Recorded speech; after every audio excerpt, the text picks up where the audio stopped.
We talk coaching IQ, as Caleb likes to make fun of coaches and their lack of intellect, which John is not incredibly difficult to do, as I pointed out earlier. But we know it's difficult for John because he loves coaches. John Adams holds coaches in the highest of esteem, right, John? They're on a pedestal. That's right. They're better than us, and yes, not just gym coaches. All right, so it is time for our coaching IQ segment. Caleb, go ahead and get us rolling. It's part of the last look. We saved the best for last. Brought to you by Campbell, Cunningham, Taylor, and Hahn. What do you got? Did y'all watch UCF and Arizona State over the weekend at all? Anybody have a little fun with that? I like watching some Big 12 games. Man, I don't know how did you with all that was going on. I never thought about that game.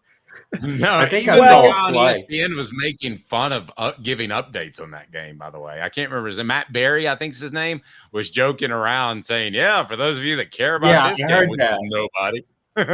Well, on a 4th and 2, trailing by 4 points, UCF had the ball on the Arizona State 29-yard line, 4th and 2.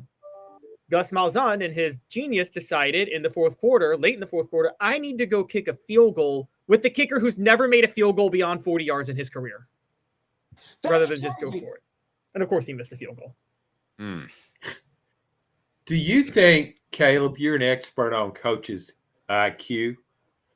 Do you think coaches that make more money, that it lowers their IQ, that it just drops as their bank account rises, the IQ drops? Gus Malzahn, he's made a lot of money.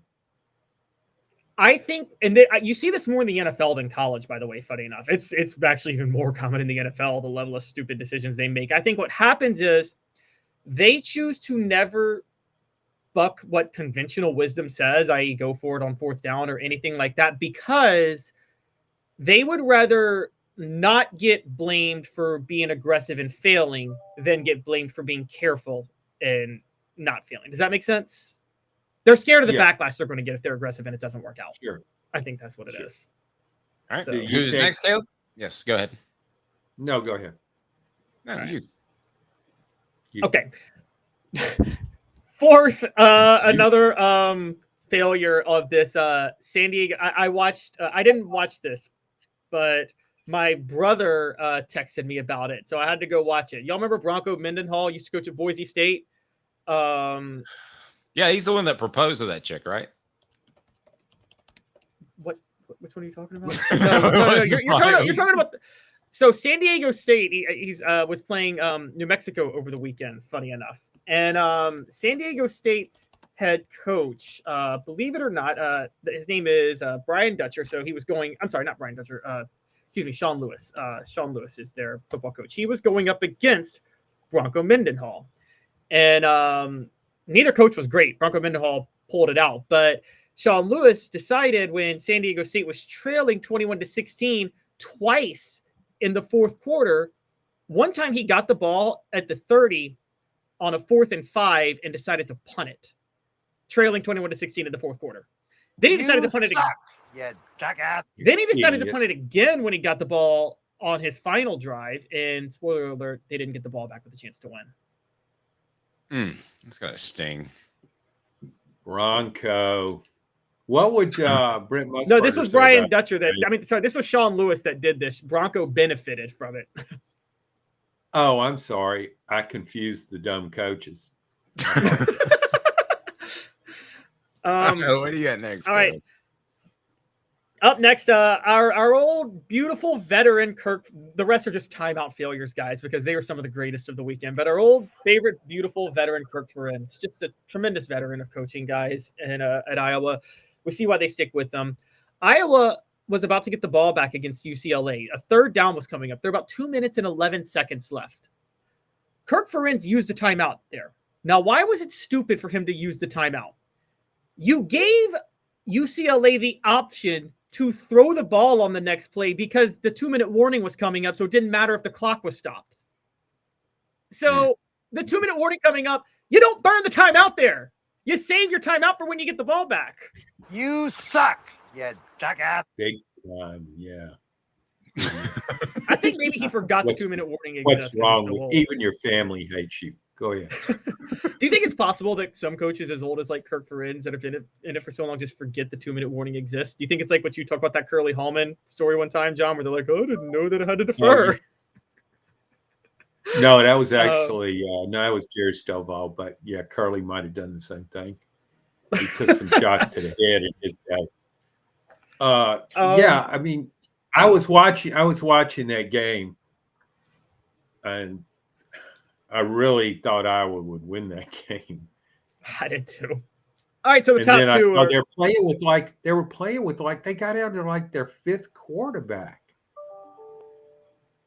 Good gosh. So getting to the top two are two blue bloods and two brilliant coaches and brains and more timeout usage. But Sherrone Moore against Indiana had a chance to get the ball back. But I don't know if you guys saw this on an Indiana running play when they were running the clock. Sherrone Moore waited 30 seconds to take a timeout. 30 seconds. He comes back in the post-game press. He's like, we just kind of wanted to see the play they were lining up to run. They were going to run the ball. Like they were trying to run the clock out. You need the time. You need the 30 seconds. And he waits 30 seconds to take a timeout. Well, very cerebral people are sometimes guilty of overthinking. And I think that's what was going on there. Well, and he reminds not only in that regard, but he reminds me, Moore was an offensive line coach. So Philip Fulmer taking over the balls in 92. I think there's a big similarity there, and as far as intelligence and what they're able to bring to the table day in and day out. Last week brought to you by Campbell, Cunningham, Taylor, and Hahn. The final one, ccteyes.com. The first step to better vision is to visit ccteyes.com. The information you need is easy to access, and setting an appointment is as simple as clicking the tab. Doctors Campbell, Cunningham, Taylor, and Hahn, and Eye Care Optical at ccteyes.com. All right, give us our last one. John's got to get out of here. He's got a busy day. All right, Mario Cristobal always saves his stupidest moments for Georgia Tech. Miami, Georgia Tech, they were trailing. They were having a chance at a game-winning drive. Georgia Tech runs the ball, hits the 2-minute warning. It's fourth down coming out of the 2-minute warning. Coming out of the 2-minute warning with the clock stopped, Mario Cristobal burns a timeout because he wants to prepare his team for a fake punt. Yeah. Now, don't you do that during the 2-minute warning? Yeah, what do they do during the 2-minute warning? Just smoke them if you got them? Light them up, boys. And Miami lost, by the way, but that was right there with Butch Jones using a timeout against Florida to say we didn't have our field goal block team on when Florida was trying a 50-something yard field goal. Even when Miami was unbeaten and breezing along, didn't you think there would be a game like that with Miami at some point? With Mario Cristobal as head coach? Yes. Yeah. Yes.